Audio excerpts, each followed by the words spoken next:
Hey everybody! Hi! Welcome to Keeping It Real with Susan and Chalese. Yeah, Chalese just played back the last minute of our last episode, and to be completely honest, I'm thinking, yeah, don't air that. But we already have. We already have, and I think it brings us to deep stuff. Really deep and really honest insight into life. And when she played it back, I was like, oh my gosh, I talked about suicide. There have been many times that not many, that sounds horrible, times I have been there in my life. The first one, and I'm going to ask you, so if you've been there, you need to speak up. Oh, but I've been there. The first time I had postpartum depression after my second child, Gregory, because Brandon and him are 18 months apart. So when I had a 9-month-old first child, I got pregnant, right? Went through all that, and that's rough. It's hard. It's really hard. Anyone who has kids that close together, you get it. My brother and I are 13 months apart. Oh God. Okay. Yeah. So that first year, holy crap, it was hard. And Rick was at work all the time and at school, and I was taking care of the kids and trying to work from home and stuff, and really got to that point. I didn't realize it was postpartum. That has become a huge topic people talk about. But my kids are 25 and 24, right? So this is 24 years ago. I didn't understand what it was. So I remember getting there, and it wasn't like a selfish thing. And I don't feel like suicide is ever a selfish thing. Maybe. It was everyone in my life would be better off without me. Yes. That's where it was. So then after Rick died, I totally got there. And I remember talking to the counselors at the hospital about it, because it wasn't just, I was just going to take my life. It was, if I go, I'm taking all of them with me, because I'm not leaving them here. So that helped me move through that, right? And then, just recently, some stuff that's gone down. It's like, I don't want to deal with this anymore. I don't want to be on this planet anymore. And this is super vulnerable to share. But how many of you have been there, and are you able to share it? Are you able to talk about it? That's something I called someone, I don't know, a couple nights ago. And they were like, have you talked to someone? Have you blah, blah, blah? And I'm like, I am talking to you. I know to save me, I have to talk about it. I have to state it. So where have you been with that? Oh, so there's a couple of huge times in my life that I remember. One was actually before my son passed away, and he was only 2. And I just got divorced from his dad. He went back to North Dakota, and I was single mom and with this wild kid. And I only had one. But I didn't know how to deal with it, and honestly, I mean, my brother knows, my youngest brother, we're 5 years apart. He knows. Youngest brother. Yeah, my youngest brother. Wait, so tell me So there's me, and then there's my brother Sean, who's 13 months apart. And then 15 months apart. Sorry. Okay. No, that's good. And then my youngest brother, and we're 5 years apart. Okay. And he was 18. He was a know-it-all. Of course, he knew more than me. And he actually didn't, right. Yeah. He actually was angry at me because with growing up, I was more of a more of a mom figure to him because my parents both had to work, and so I did a lot for my brother, and I helped raise him. And he was pissed at me for getting married I was 19. Everybody was pissed at me, and I didn't care because I was out. Right.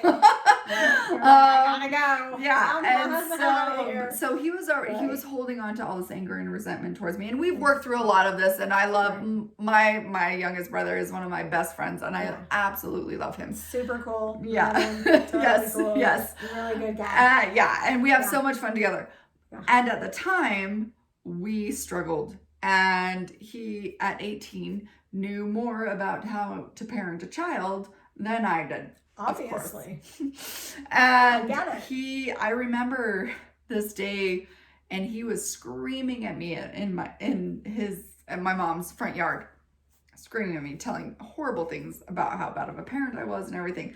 That same thought crossed my mind. Everyone would be better without me. Without me. Including my son. He's with my mom. He's with, I can go. And that was the first time that I seriously contemplated killing myself. And this is hard for everybody that's listening to hear, and I get that. Right, because some of us have had people. Yes. I have. Oh, I have too, yes. And this is even hard for me because But let's get real. Most people have contemplated it. Yeah. And to me, there's no judgment at all. I was sitting in front of a track station, and I called the guy I was dating at the time. I called him and I was like, talk me down, come get me, because I cannot drive home. I couldn't even see. I was crying so hard. So I did save myself. I did. Yeah. With that phone call like that. And that's why if people are reaching out and saying I'm thinking about this, it's not a joke. Don't take it lightly. Be real about it. And say and so, I got through that moment, and there were many other hard moments, but I never got to that point until my son died. And I remember again laying in my bed and knowing I was living with my friend Rose at the time. And she had heart medications that I knew the amount I needed to take that would stop my heart, and I'd be done. Wow. Yeah. And I didn't.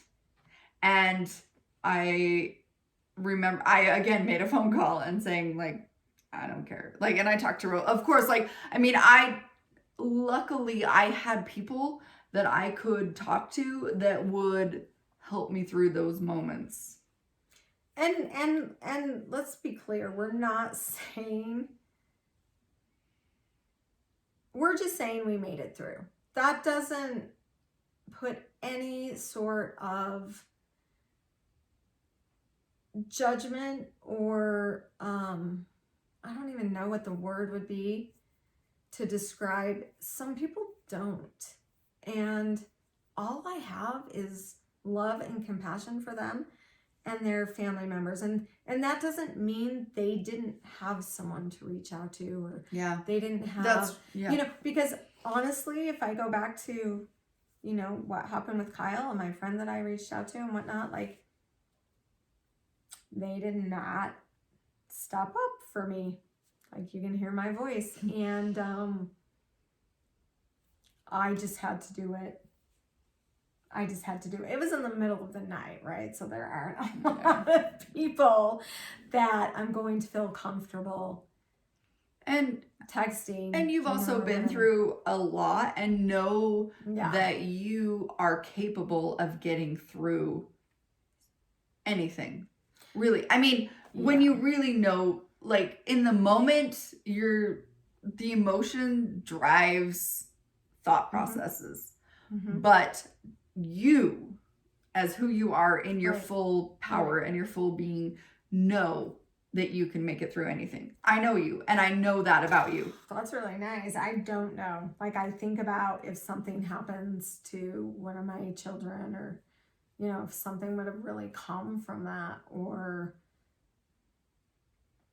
someone I really love, not someone I'm not, like, there are people who have lived a really full life and it wouldn't be an issue for me, but like one of my children or something like that, I don't know, like, that's kind that you look at me like that, because I know you could. That is a fear for me. Like, I don't know if I could live through that or would want to.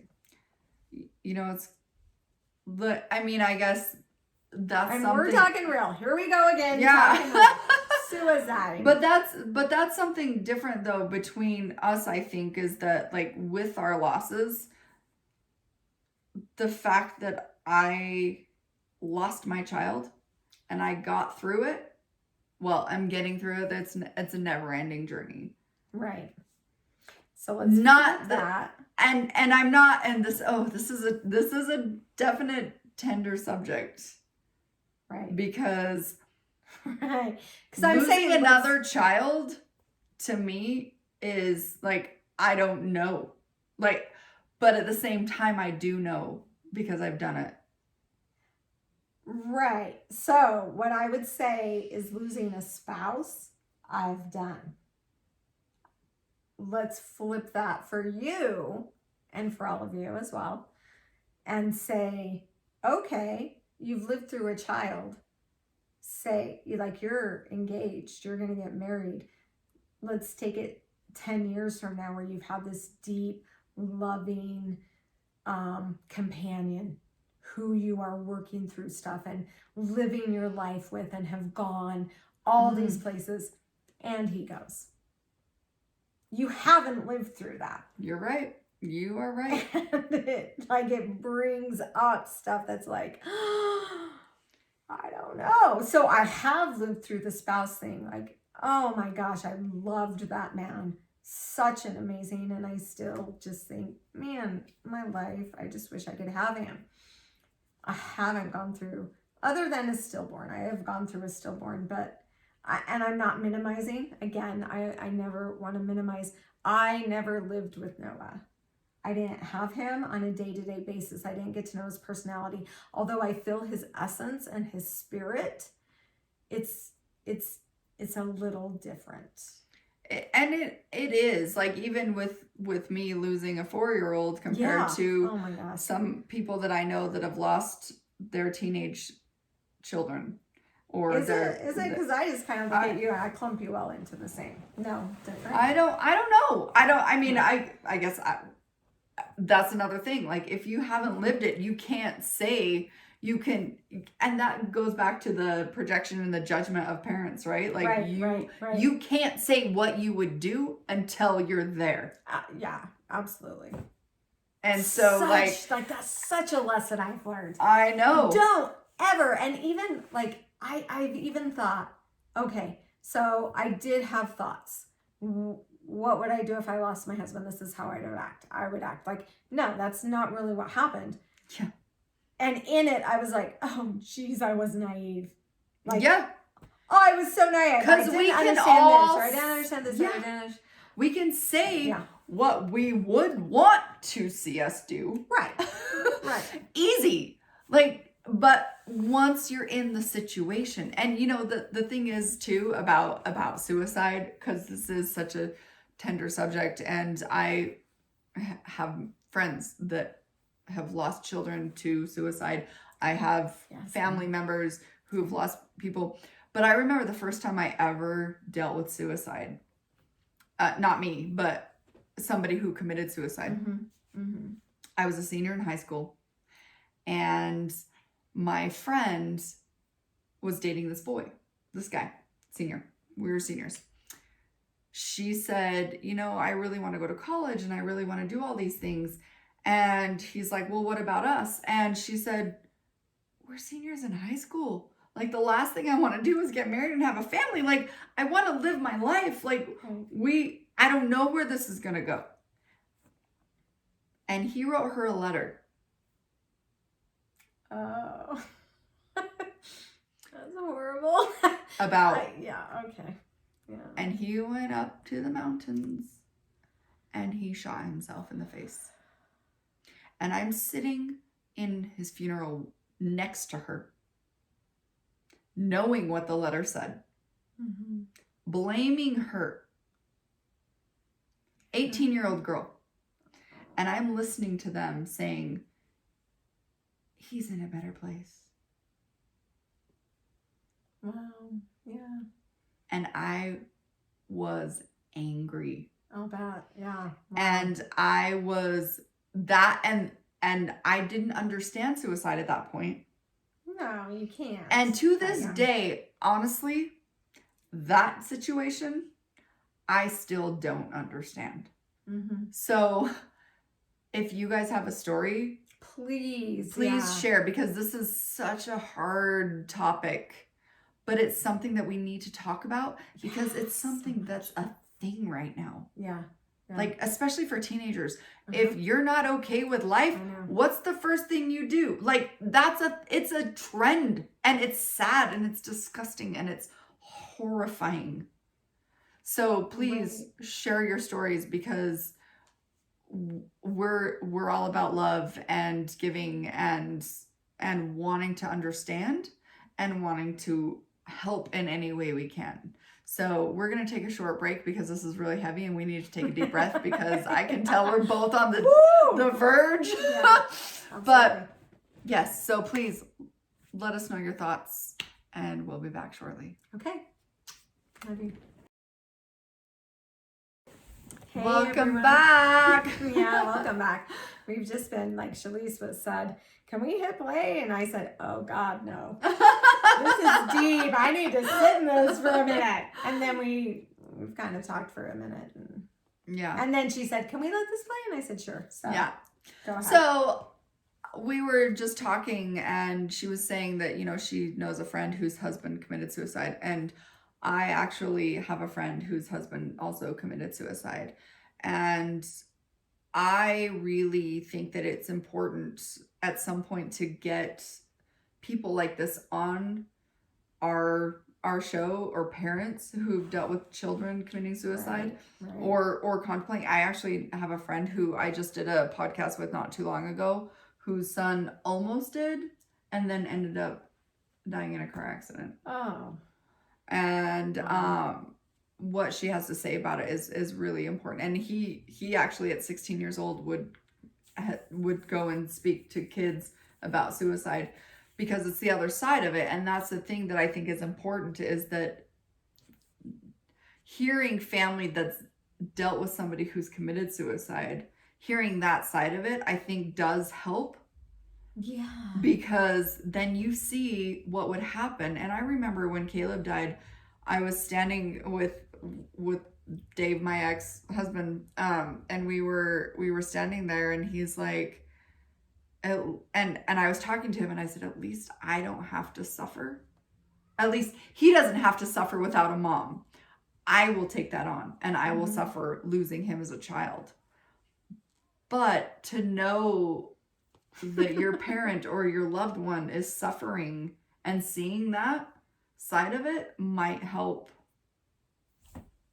I don't know, that's just making me go to my kids who have watched me suffer. I don't know. Anyway. Yeah. Yeah. They have. Yeah. And they have, and you have seen them as well. Yeah, absolutely. But I think they as children took it on to protect me, because anytime they would talk, at first I would start crying. And so I remember them saying at some point, like, we can't talk about this around you. So I think there has been that buffer for them. Yeah.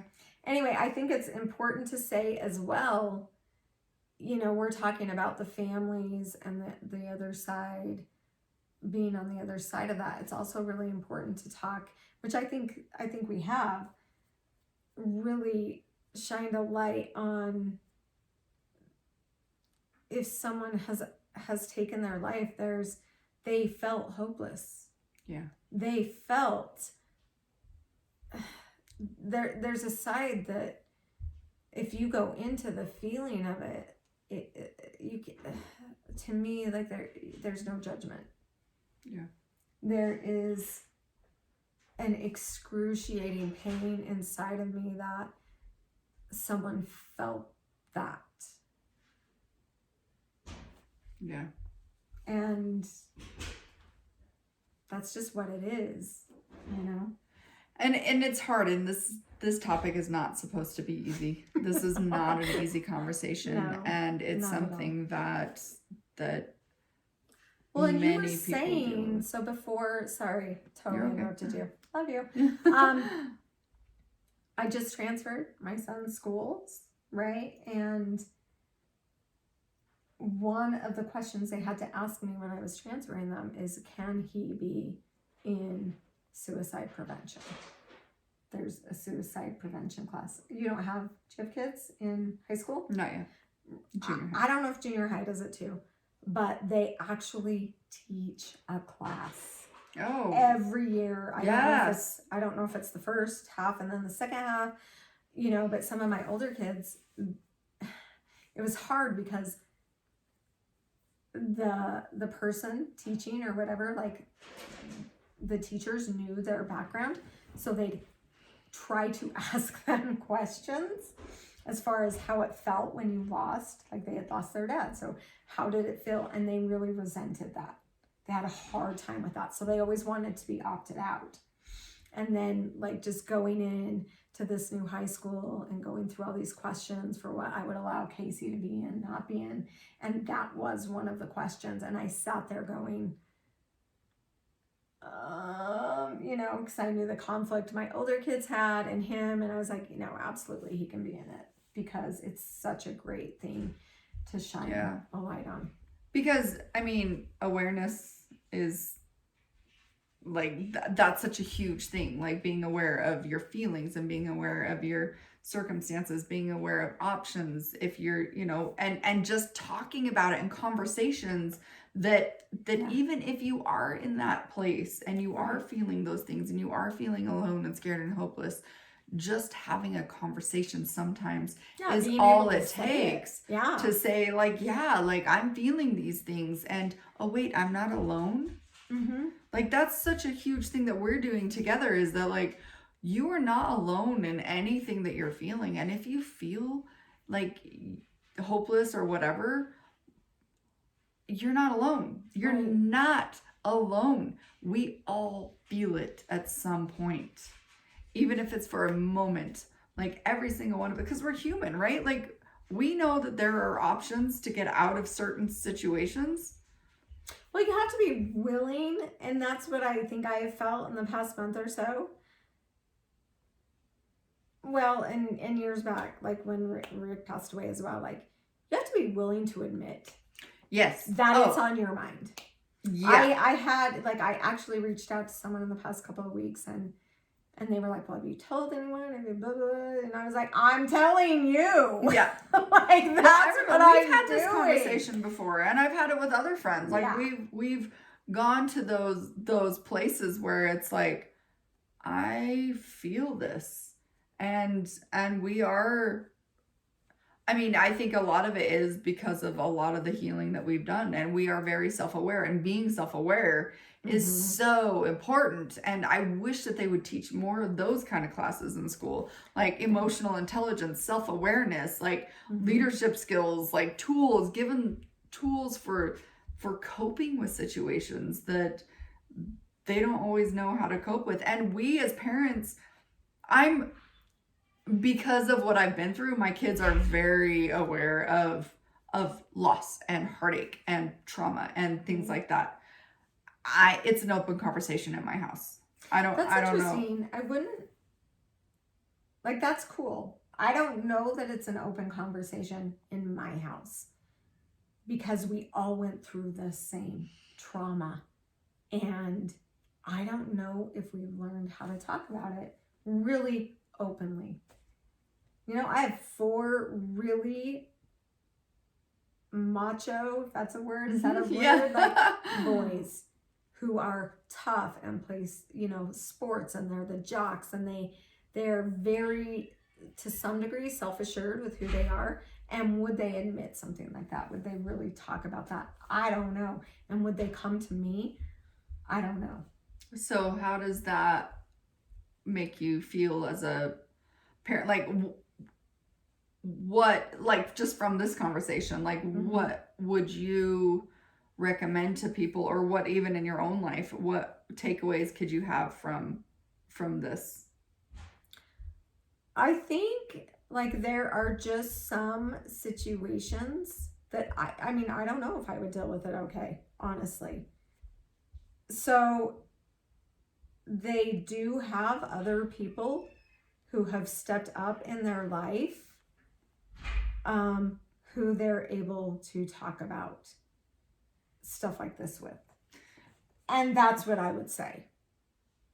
Maybe I'm not, I mean, I would try and I would help them, and I would probably put all my stuff aside. But the people who they are able to lean on and feel, can you push pause, please, for just a second? Okay, thank you to Chalese for pressing pause. I just, like, you could hear all the background noise, and I was like, so here I am talking about all being compassionate and kind to your children, and then I'm like, shut up! Right? Oh my gosh. So that's what's funny. Like, okay, this will lighten up the subject, right? Absolutely. So, like, in about 2 seconds, we're gonna hear it. I was like, Casey, and then I realized he's in the front yard. Well, and you know what's funny is that, like, I think we all handle loss differently. And being a mom who's lost a kid, you should see sometimes the way I'm just like, get out of my face. I don't care. Like, I am not, like, I have no patience. Even though people are like, no, you're so patient. I'm like, no, I'm not actually. I don't have any patience. Real. Knock it off. Okay? Go outside. Why are you still here? Yeah. Like, stop being so clingy. What do you want? Anyway. So, what I feel is if you can step up to be that person for someone, you know, do it. And they have suicide prevention hotlines for a reason, and I'm going to put that on here too, because I think that's important. That's super important, because like, even if, let's really be real, if someone in your life has taken their life, are you not going to think about taking your life? If someone in your life has gone at a crazy young age, are you not going to, like, let's get real. Let's get really logic and real. You're going to think about that. And the shame that's put on that.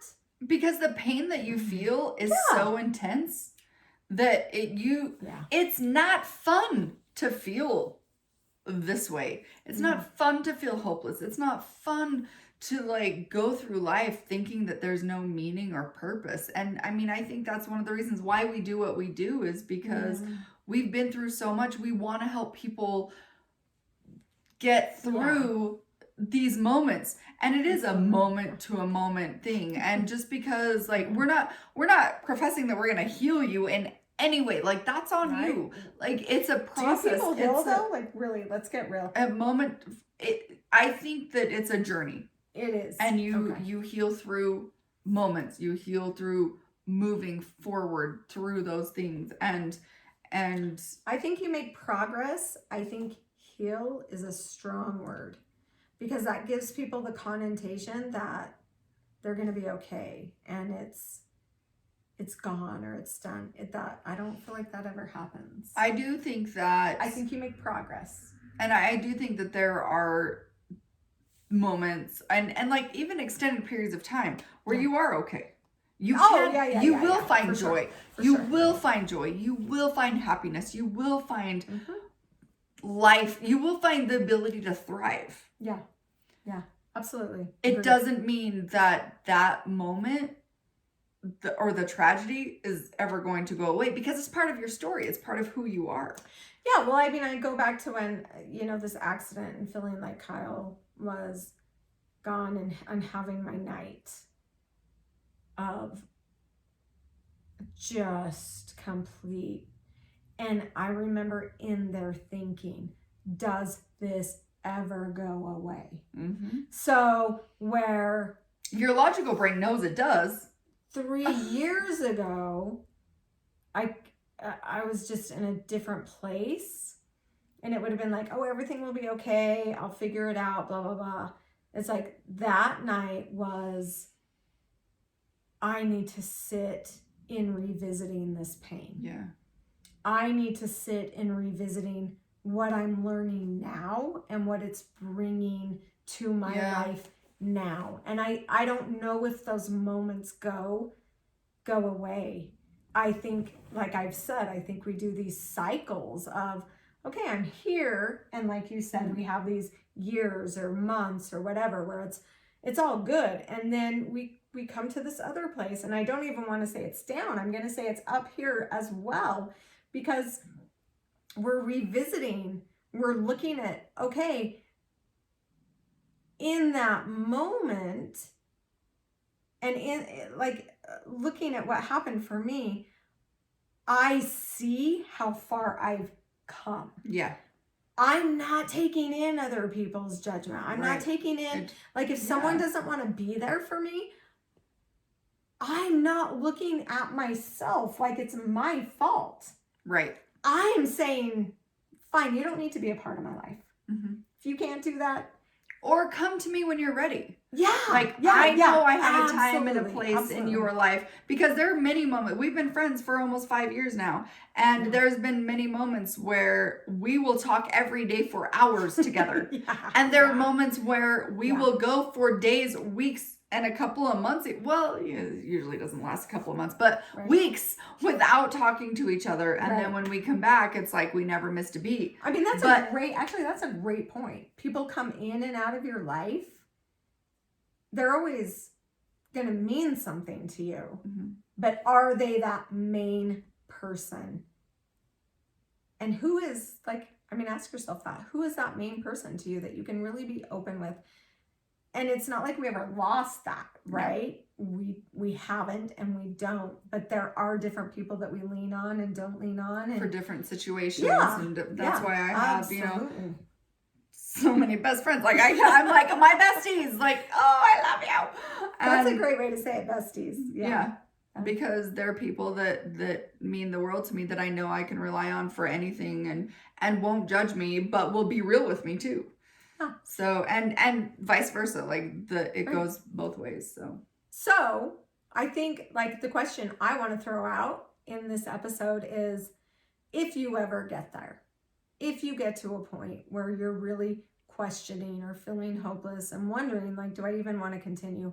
Who make a list, like, who can you reach out to? And do it before. Absolutely, that's what I'm saying. Like, do right it now. Mm-hmm. Like, who will I reach out to? Who do I decide right now I'm actually going to be vulnerable with in that moment and say, help. Yeah. Help me. And make sure there's a few of them, right? Because maybe they can't be there. Maybe they're not in a time of their place. Like she and I were just talking about, that you can be there. They can be there for you, whatever. Like, make 5. I would say make 5. Go down your list. Like, who is that going to be for you? Yeah. For me, I'm on that list for me, for myself. And it's not right or wrong if you are on that list for you. Just make it. Yeah. Make it. And reach out if you need to. Chalese is going to put the number down here when she edits. And yep. And know that there's always an answer. There's always help. So thank you guys for watching. We are at time, so we look forward to seeing you next week. I think that next week will be our first guest on our show. And we're gonna be out and about in the community. So it'll be fun. It will be. All right. Okay. Love you guys. Love you. Mwah. Love you. Please reach out. You can reach out to me if you need to. Either one. Okay. Love you guys. Bye. Bye.